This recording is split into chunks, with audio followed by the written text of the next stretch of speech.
Hello and welcome. I'm so excited that you're here. I am going to get my slides up so you can see exactly what I'm sharing.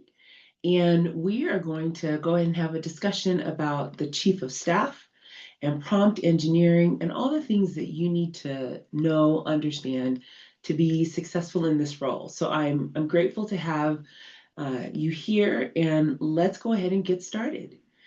And so, let's go back 1 second. So, what I'm going to be talking to you about right now is really my blueprint. It's what I use, I've used as a chief of staff, and it's not just advice, it's actual frameworks in things that have worked for me as a chief of staff. Look, I've walked this walk. I'm currently chief of staff at Microsoft. I have been a chief of staff for quite a while. It's where I found my niche, the thing that I want to do, and I'm actually loving it completely. And so I'm excited, like I said, to share this with you. I've also um, written a book about it so people can have an understanding of this role, what it's about, and what I'm doing. So let me ask you a question. Have you ever led without authority? Now, and you're just getting stuff done. That is exactly what a chief of staff does. They're just getting things done. I'm going to teach you how you can influence without authority, without ego, and build trust and move people along the journey, even when you're not in charge. And this is the fun part. This is what I really enjoy. You are creating your executive brand when you're doing this, and it's amazing. Um, so. Uh, what does it mean to build your executive brand? It means that you're not playing small. I'm going to help you learn how to build your own story, uh, and how to build your presence for rooms that maybe it wasn't built for you, or you didn't even realize that you belonged in those rooms and you should be in this room. I'm going to bring my whole self. Um, I'm going to talk about, who I am, my faith, my heritage, my setbacks, my victories. And I invite you to do the same in this space. And as we create, we're going to lead with some vulnerability. Uh, and I'm looking for people to partner that want to do the same. We create a space where all of that is reciprocated. And that's the kind of authenticity that is healing, and it's very powerful, and it's very career shifting. So let's transform how you lead and speak and decide. It's not just about a job. It's about being the kind of leader who changes the room just by entering it. Now, what's the one big thing that I'm hoping that you get from this? It is a clear and personalized blueprint for becoming your executive's most trusted and strategic thought partner, powered by AI and human intelligence. So, what does that mean? Well, when we get to the AI section, where you're going to see that this is just not a tech trend. It's literally, everybody says it's a performance multiplier, and that's what it is. It unlocks time, it helps clarify what needs to be done, and it builds momentum. At least that's what it did for me. And it helped me have a more effective use of my time. And then that's when the magic happens. You realize, wait, I'm not just supporting strategy. I am being very strategic. That is the breakthrough. You're always going to hear that chief of staffs are aligned with strategic thought, partnership, and vision. Well, you go from being just a task manager to a thought partner in strategy. You will go from being a person who's operating behind the scenes to owning your own seat at the table. Uh, my favorite part is going from drowning in operations, and I love operations, to leading with confidence and clarity. And this is the reason that you are here now. I created this because I believe in it, and I want to help you unlock that transformation so you can step fully into your power and elevate your career and lead with purpose. So this isn't just a training or a nice talk about being a chief of staff. It's it's the moment where you can help further define your leadership, and this becomes undeniable. So I'm honored to be the one that's guiding you while you're here. So let's talk about who this is for. A person who's tired of being everything for everyone, but they still feel unseen. It's for the chief of staff who they're holding that team together. They are moving behind the scenes. They're dealing with messiness and turning that into clarity. But you're always asking yourself, is this really sustainable? This is for the person who walks into a meeting with uh, great ideas, but then you second guess yourself. It's for the person who's doing the work of strategy. You may not even have the title, but you're doing the work of strategy, even though that title hasn't caught up yet. And it's also for the person who they want to lead boldly, but they don't want to lose their soul in the process. And there are a lot of challenging and difficult things that chief of staffs do that would seem like they're losing themselves in the process. It's for the people who are craving a space where they don't have to explain themselves for being themselves, because we see them, I see them, I built this for them. So stick around. Now, if you're looking for a quick fix or wanting surface level tips without going very much deeper, this is not going to be the place for you. It's not for people who think AI is going to replace critical thinking or even real leadership. It's not for those who aren't ready to question old patterns, or they don't want to step into discomfort or reimagine their leadership. So if you're okay with the status quo, this might not be for you. This is a space for truth tellers, bridge builders, quiet powerhouses, big vision thinkers.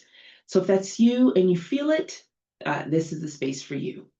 So who am I and why am I doing this? Well, before I ever had a title, I was already holding organizations together. I was the one that people turned to when things fell apart, but rarely the one they gave credit to when things came together. I'm a daughter of immigrants and I'm a woman of faith. I learned early on how to lead without a map. I would bring people together and I just kept things moving. And still, I would ask myself quietly, is there room for someone for me at the table? Often, I was the only person in the room that looked like me. And that was very challenging. But I worked at this because I wanted my words and my actions to be of impact. I remember I had built my brand and a company so strongly back in the day that we had a contract with another organization, and I was leading the contract negotiations to make sure that everything was on point and people were coming together and people knew what needed to be done. And the organization that was providing us with the contract, their senior account manager and I had become really good friends. And he approached me one time and said, have you ever thought about coming over to our site? And I said, no, not really. He said, you should think about it. And I started looking and I saw a couple of positions. So I expressed interest in one of the positions. And he told me, I was chatting with the CTO of your organization, and told him that you're interested in a position and we're going to pursue it. And the CTO literally told him, which made me laugh. He said, you can go after anybody, but leave Anne Marie. Has that happened to you? I ended up going with the other organization um, for many reasons. But the organization that I was at, I was the first one who started to help my manager build a hierarchy for his leaders so we could have growth. I was the first one who had a team. And then subsequently, he had me train two more individuals who he was going to have build teams, but he wanted them to build teams according to the processes and the SOPs that I had put in place. Um, and so my work increased, my visibility increased, but my paycheck was small. And so, and there were different things that were happening. And so it was just a good opportunity for me to make a transition. And so I know that there's many of you out there who you are doing amazing and a lot of work. Um, and especially at a time like this where the market is tight and people are counting their coins very carefully, compensation is something that's very important. That total compensation package. So not just from a salary perspective, but benefits and everything else that goes along with that. So I learned how to move through corporate spaces, and I was often only the one woman of color. And so then I'd be passed up. Sometimes I'd get dismissed. I was often told to wait my turn. And so I didn't just wait, I would listen, I would observe. I was studying how power moved, how decisions were made, and how trust was built in the rooms where nobody teaches you how to navigate those rooms. And that's where I then stepped in as a chief of staff and as an executive leader at multiple companies. And now I'm the CEO of my own coaching business. I finally found the role that matched the work I'd already been doing for years, making sense out of complexity, translating that vision, that executive vision into action, and holding people accountable with grace. It wasn't flashy. It was really foundational. I thrived because I brought more than just strategy. I also brought heart. I protected time. I challenged with love. I made leaders better by being by their side. But even then, something kept tugging at me. What about other people that were like me? Have you ever felt like you had to perform a version of leadership that didn't necessarily feel true to who you are? And what did that cost you? What does being seen at work really look like to you? And when was the last time you felt that way? Have you ever been the most qualified in the room, but you were still overlooked? And how did you respond to that? And more importantly, what did you learn? So I launched a coaching practice rooted in what I like to say is real world experience and deep emotional intelligence. And I built the Chief of Staff Academy. So, what would it mean for you to lead without your values being compromised or shrinking your power? Do you have the blueprint you wish someone had given you when you first started leading? If not, what would that blueprint include? And then, especially today, what would the role of AI play in helping you reclaim your time and elevate your voice or amplify your impact today? I wrote a book for every leader who has been told to shrink before they rise. And today, I'm not just coaching chief of staffs, I'm creating them. I'm helping them see themselves clearly and taking up space confidently, and to lead with both courage and compassion. I speak, I teach, I guide, I hold space for transformation because this isn't just my story. It's a story I get to help others step into every single day. And that's the real reward. And so that's why I wanted to share a little bit about who I was. Had an opportunity to work for some amazing organizations, getting different perspectives on how they do leadership and how they're able to move things along.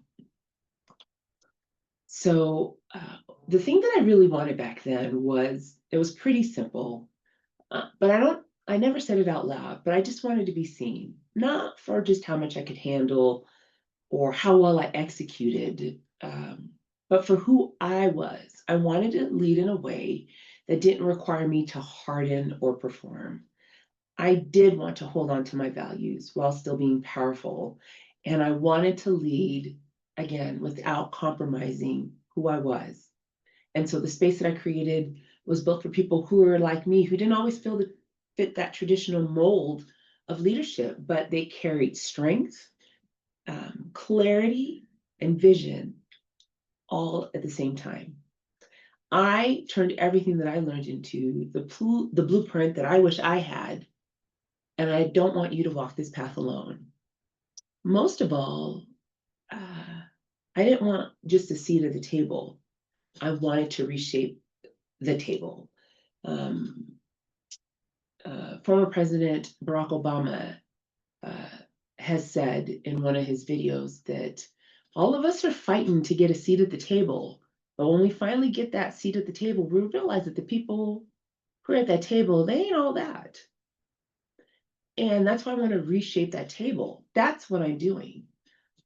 I convinced myself, I had to convince myself that I was qualified when others weren't. And you know what I mean. I had to learn how to see when I was passed over for roles that I was more qualified for, but not be bitter, but to just work. And sometimes I had to work twice as hard just to be seen as competent, let alone exceptional.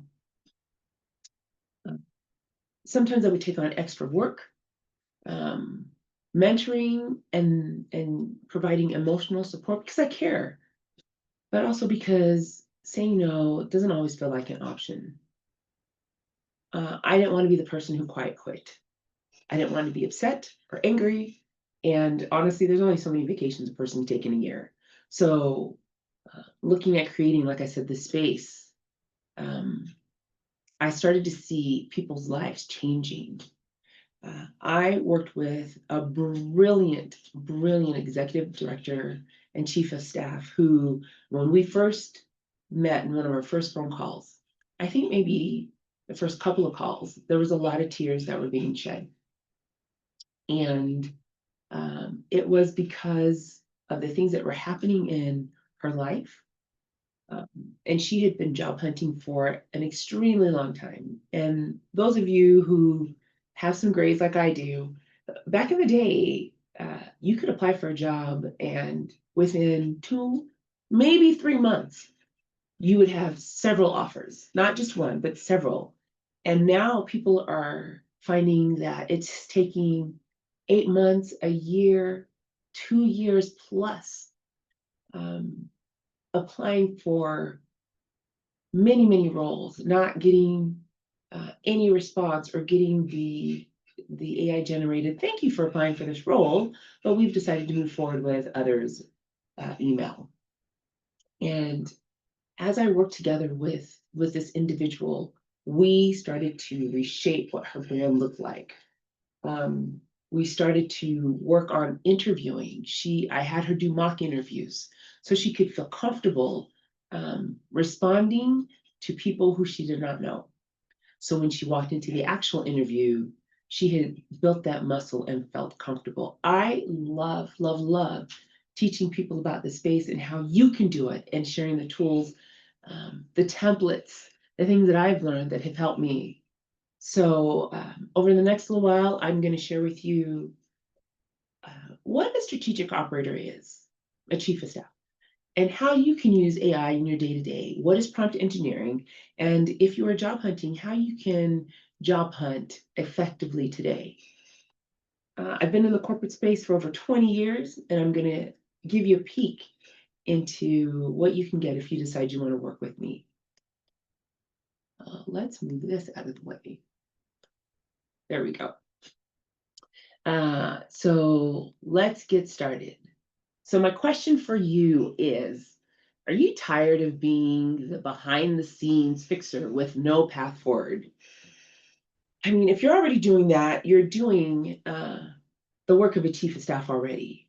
Are- Let me ask another question. Are you the only one creating space for others and nobody's creating space for you? And what would it feel like to be held while holding space? What's the one thing you're doing today, because saying no isn't an option? And can you give yourself permission to stop? Are you ready to just stop doing it the hard way and let someone show you some shortcuts that actually work? And then ask yourself, what do you want to walk away with after we finish chatting? So, I want to help transform your career together. And I want to help you understand what the Chief of Staff Academy can do for you, what coaching can do for you. Because let's be real, you're probably already doing that work of the Chief of Staff, building teams, bridging departments, untangling chaos, and just keeping projects alive, and sometimes just with grit and duct tape. But in the end, maybe you're not getting that recognition, the title, or the strategy seat that you deserve. I want to help you do that. I want you to have that seat at the table and not just have a to-do list of things that you've got to do. I want to help you understand the framework that worked for me and adapt that framework for you in your space. And I want to provide you with the tools that will help you future-proof your career as much as possible. There's no 100% guarantee, but there are things that you can do that can help you get that edge. Whether you want to be a COO, a founder, you're just starting out, you just want some clarification, or you want to understand this chief of staff role. I know that you're probably tired of winging it alone. I was. A lot of programs teach theory. I teach from experience. I teach from knowledge that I've gained from my mentors and my sponsors. I teach from a space as a person who has built her own seat at the table and then transformed and created her own table.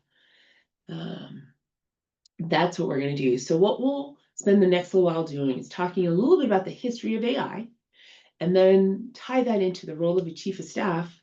And then we'll do a couple of interactive exercises that will help you um, utilize AI today.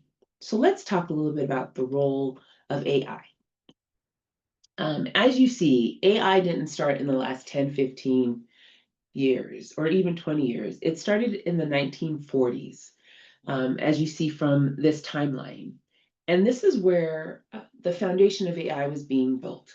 Alan Turing is known as the father, the godfather of AI. And he actually created the Turing test. Now, what is the Turing test? This was a model that he created to see if when a human was given a response, could they tell if it came from either a computer or a person?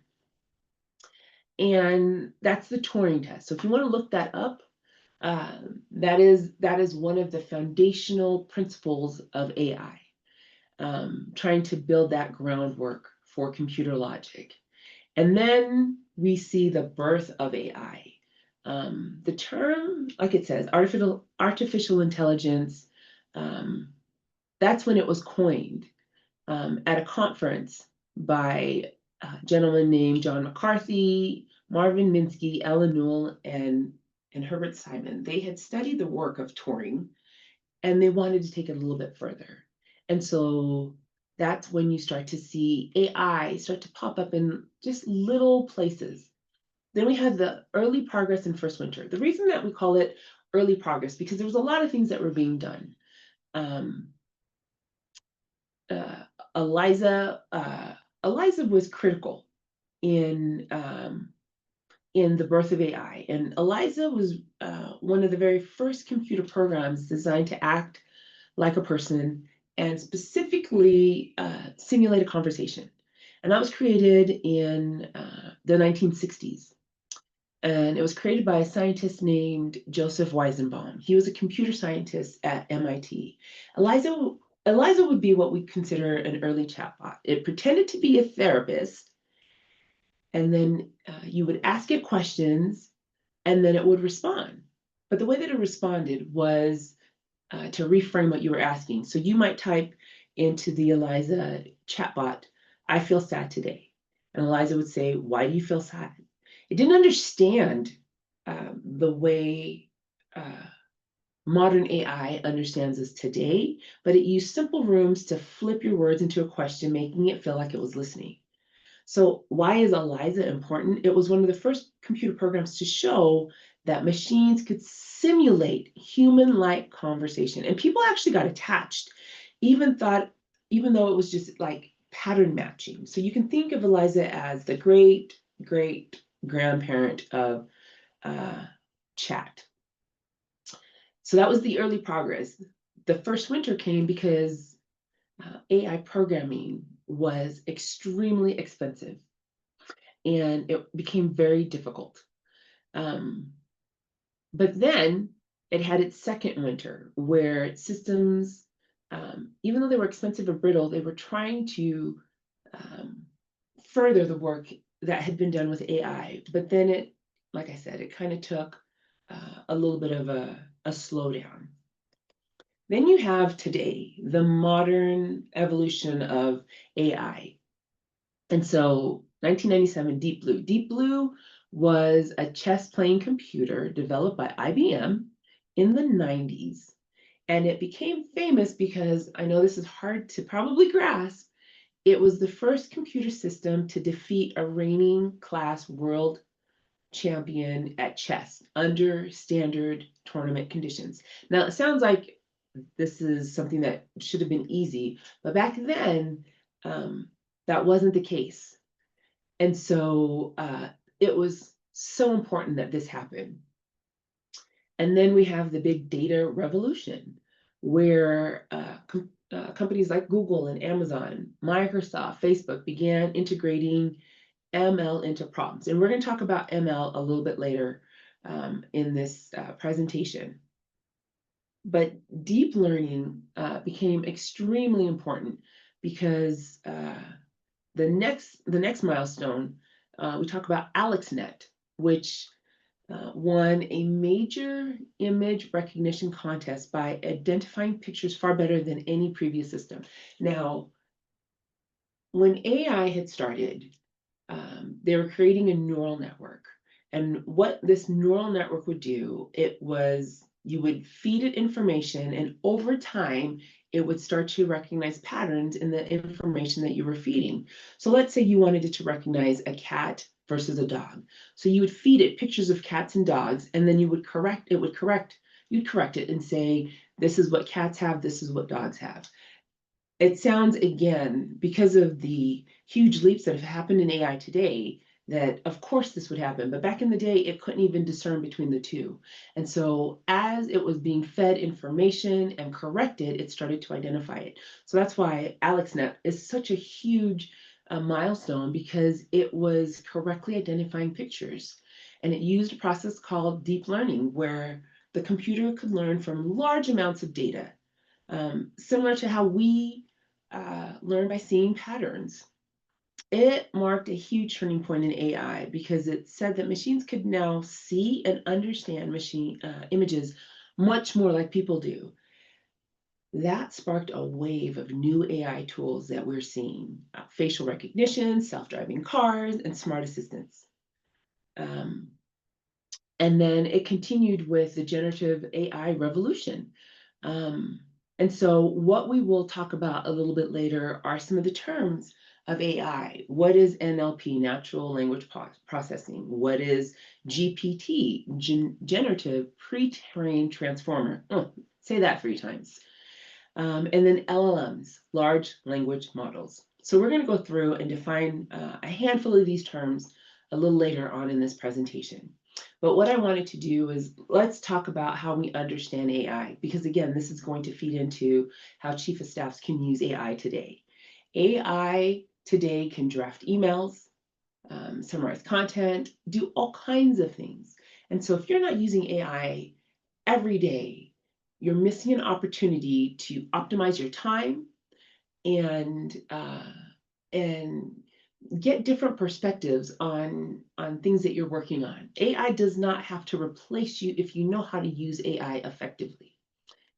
I wanted to share really quickly just a few of the tools um, and platforms that you can use for AI. Now, I have built a lot of work into creating my persona, my identity in ChatGPT. And so that is the primary one that I use.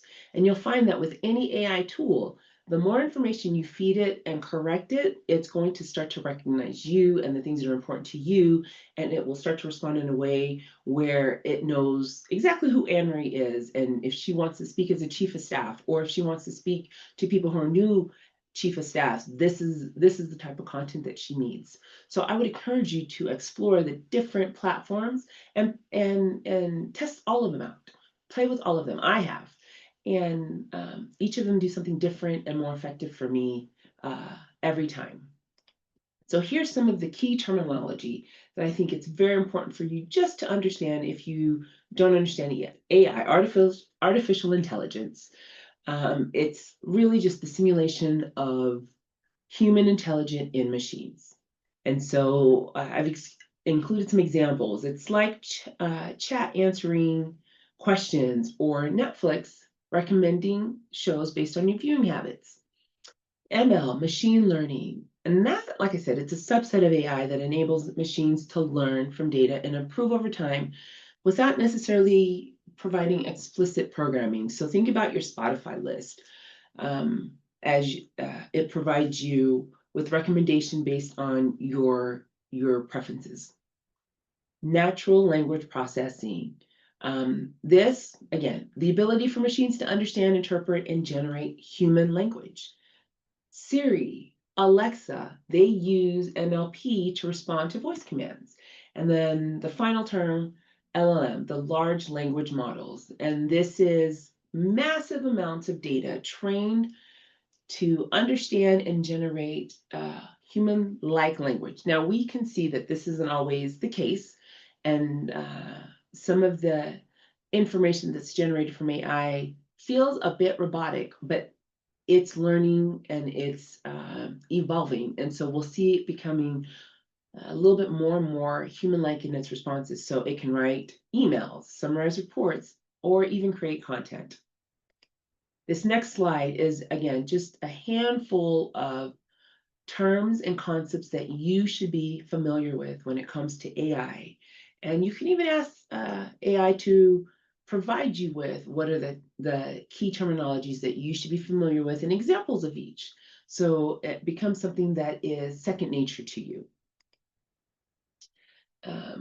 There's always a caveat, concerns and cautions, data privacy. So be mindful of the information that you upload into whatever platform of choice, because once it's uploaded, AI has free reign. And I know there's a lot of companies out there that say you can opt out, you can opt out. I am a skeptic, so there's only so much I believe about what does truly opting out mean. But just be mindful of the information that you put in there. For privacy concerns. Transparency and disclosure.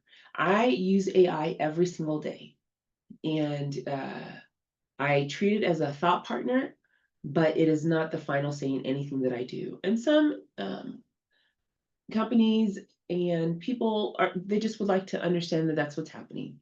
And so just be aware of transparency. Bias and hallucinations. AI can give you an answer that is wrong as the day is bright with high confidence. My husband was studying for an OSHA certification, and he was told he could use any tool, any resource to help him with the answers. And I remember he had asked it for a question and was very specific in his prompt. And AI gave him the wrong answer with such a high level of confidence that you almost thought that the actual material was wrong. And so just be very mindful of that. If it feels like it may not be right, question it. look for the source, go to the source, make sure that it's real. And this is my last point. Human judgment is so important and it still matters. AI is not going to replace emotional intelligence or relationship building or anything like that. So that's why, even though you may be powered by AI, using AI, human intelligence will always be the validation that's needed. So now let's talk about how chief of staffs can use AI daily. Meeting efficiency. Meetings can be transcribed, summarized, um, action items can be extracted, and it'll even record the meeting and provide you with this is what's been discussed. Um, Scenario planning. If you haven't thought about this, this is fascinating. If you have a situation that you're trying to find options for, you can ask AI for what if, so it can generate just alternative approaches, and it's going to help you visualize different outcomes, which is amazing. Communication, we kind of touched on that. It drafts emails, memos, executive correspondence. There's so many things that AI can do when it's given a specific prompt.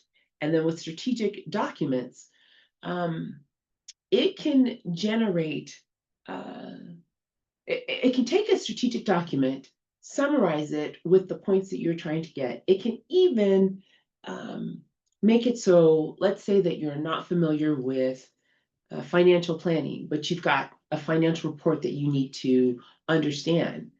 I have actually put in my prompt, help me understand this as a person who knows nothing about finances. And it breaks it down. You could say, help me understand it as if I was a 10-year-old. It does all kinds of different ways to respond to your prompt to make sure that it delivers the right kind of response for you. Now, let's talk about what is an actual chief of staff. Have you ever thought about what a chief of staff is? Are you doing the work of the chief of staff? The chief of staff is a strategic partner, and we hear this all of the time. So you're the person who's going to build trust. You're establishing credibility with your executive. And you do that through being reliable and using discretion. You're protecting your principal's time. And it doesn't mean that you are doing the actual scheduling, but what it does mean is that you understand information that's coming, you're filtering that information, and you're prioritizing your executive's time based on the demands. Using delegates where your executive does not need to be the primary source. You're anticipating the needs. So for me, it's staying 2 steps ahead and understanding what are the goals and honestly, what are the roadblocks? And do I have solutions for those roadblocks? And then the final major thing, like there's many things that make you a strategic partner, but these are the things that I feel that are key, is creating a space where you can have trusted communication with your executive. I worked with one executive, and I had been on her team for just a few months. So we were still building our relationship, building our trust with each other. And he had wanted to um, make sure that the leadership team was getting executive training. And he had a person that he wanted to use. Again, being new to the team, I didn't have any skin in the game. So, I was like, can I meet this person? Can I find out some information? And I met with this individual, and I felt that they were okay, but I wasn't quite sure if that was the right person. And so I worked with my HR partner, who is amazing. So make sure you understand how to make some of those stakeholders, those partnerships very, very strong, because those relationships will benefit you in multiple ways. And so I had built a great relationship with our HR partner, and I said, we're thinking about bringing this person on, but I've got some concerns. And he had actually said, I had heard concerns back in the day when this person had come on. So why don't you ask the leaders? And so I asked some candid questions, but I told them it would be confidential and I would only share themes with our principal. And unanimously, none of these individuals wanted this person to come back. And so I had then done some research on a few other individuals who closely matched what we needed and what our executive was looking for. And then I had a candid conversation and said, I'm going to share some information with you that may be contrary to what you may have experienced in the past. But the themes that I'm getting from your leaders is that they do not want this person to come back. And I've identified two other people that I would love for you to look at. And we went back and forth a little bit, and it was very respectful. It was couched in love. I started the conversation with, I'm going to share something with you, but I do have some hesitation because I'm still new with the team and I'm sharing information that's contrary to what you understand. And so it's causing me a little bit of anxiety. And my executive said, I don't want you to feel anxiety. I want you to feel like you can share anything with me because I know that you're trying to help the organization move along. And so it was a fabulous conversation. And we ended up going with one of the two that I had recommended. And so as you're building trust and doing all these things, you are building a relationship with your executives. So not only do you go to them with the great things that are happening, but you can go to them with the things that may not necessarily feel like it's happy news, but it's providing a perspective that is alternate to what they might understand. Um, I know that the word relationships is there twice. I've tried to remove it a dozen times and it doesn't want to go away. So I will take care of that. But you are managing executive relationships. What does that mean? You understand how your principal and the leadership team works. And sometimes you have to adapt your communication because you want people to receive information so they understand it and they can act upon it. Uh, a great example of this is from a movie called Pacific Rim. Now, we all have our guilty pleasures. I love monster movies. Uh, Pacific Rim wasn't written in a most provocative way, but it just entertained me because I loved seeing monsters battle machines. And in this movie, um, the synopsis is that monsters are coming and attacking Earth. And we as a society are building these ginormous machines to fight back. And that's what the movie's about. And but the concept I want to blow up is the concept of the drift. And I actually wrote an article about this. And in the concept of the drift, you have two people that are operating these ginormous machines and they have to be in sync. And so what happens in the drift is that there is a way that their minds are linked together.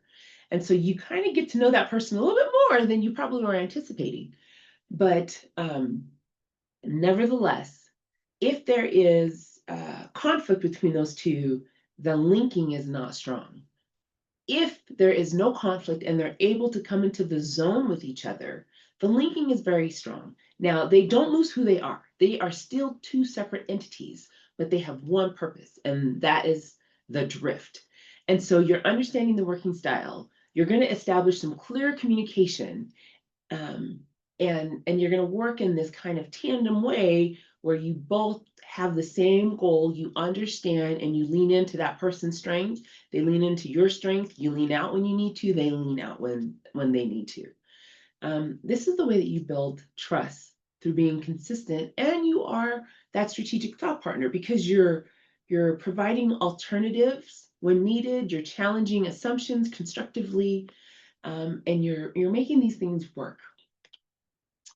Um, Cross-functional leadership is, again, another key skill that you have got to understand.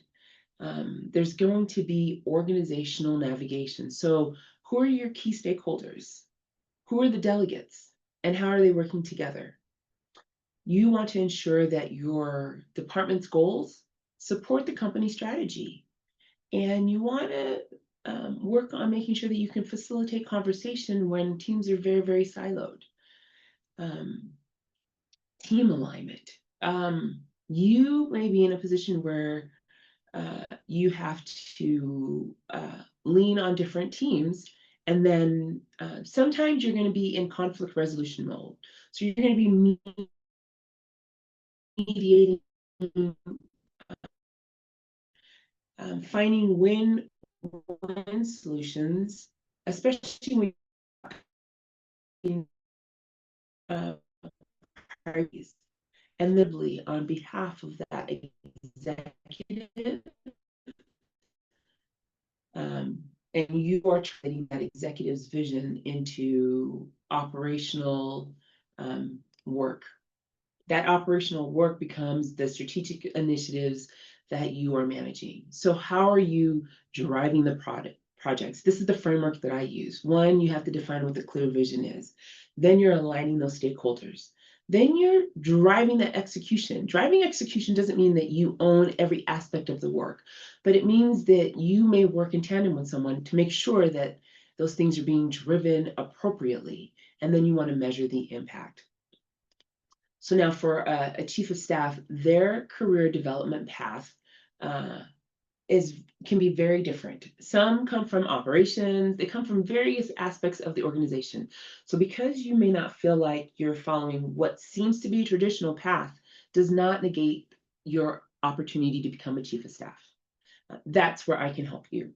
Role mastery. How do you create execution excellence? How do you develop a reputation for yourself? And then future paths, people will either stay as a chief of staff or they grow into different roles. It is the best foundational building ground to understand how various roles in the executive space operate. And it provides a lot of training for you. For me, I started out as a as a project manager, and then became a manager, and then did a little bit of time as a change management practitioner. I learned some aspects of sales, of finances. I worked for a hot second as a business manager before becoming a chief of staff. So honestly, the roles to get into that specific discipline are magnanimous. And there are many ways for you to get into that role. One of the things that I love to teach and show people about is all about prompt framework. And what I'm going to do is just give you a little bit of a taste of prompt engineering. Why does it matter? Because it provides you with an opportunity to have higher business impact. With operational efficiency, it's going to save time for you. It provides you with decision support. So you may get alternatives to how you want to arrive at a conclusion for impact. And then it helps with content creation. So my prompt framework is this. One, you want to give it structure. So you want to format it for clarity. You want to provide context. Why are you doing this? What for? And then if there are steps, you want to outline those steps. How does AI approach this prompt? And then you're just going to write what is it that you want it to do. And then you want to simulate a persona. Simulating a persona is just giving AI the opportunity to be a specific role or have expertise, to act like a financial analyst or respond to this prompt as a marketing expert. And then if there's business application, you want to give it some of that application so it makes more sense as it's being defined. So one, you're going to write the task. So remember to be specific, be concise, and make it actionable. These are all very important as you are writing what you want AI to respond to. Next, you want to outline what those steps are. So if it's complex, you want to break it down. You want to be able to provide a clear sequence so it knows what order things need to happen in. And then if there's a priority, what it should focus on. Next, you want to provide it with context and a goal. The context is who's the audience? If there's background information, are there constraints? This can't be more than 200 words. Are there industry specifics? This is for the healthcare organization. And then what is the goal? What is the outcome that you hope to have What are some success metrics that you want to have? What's the purpose of this request and what is the proposed end user output? Now, when you put all of this in, your prompt is going to be lengthy, but the response is going to be so much better because you're giving it enough information to make sure that it can respond to you in a manner with a draft or framework that you can work off of. So an example of a great prompt is one, what is the persona? And you could actually take this and pump it into the AI platform of choice and see what the responses are that it gives you. I typically, when I teach this, I have day 2 where we actually go through and we create a variety of different prompts. And so one, here's the persona, act as an experienced HR writer. So now it knows that it's a specific role. The task is creating a remote work policy. So then again, you're giving it some more information so it can be very specific as it responds to you. The steps in this, you want it to be able to define eligibility, if there's equipment needs, are there specific hours, and what are the types of communication that need to be a part of this policy? The context is as simple as this is for a tech company that has at least 50% of its workforce, they are remote. And then you ask it to provide you with structure, um, a formal tone. There's a variety of different types of tone, but you want this to be formal. You want it to have 5 sections, and you want it to be bulleted for clarity. This is an example of a working prompt. There's many different ways that you can utilize chat for business. It can review a strategic document. It can do the data analysis for you, and it can even create a digital twin that will provide you with different ways for you to be able to see perspectives on what's being created. Um, Again, one of the other things that I love to provide help with is how do you leverage your job search using AI? And there's a few different ways. One of the exercises, again, as we're getting short on time, that I will take people through is how they can refine their resume with AI.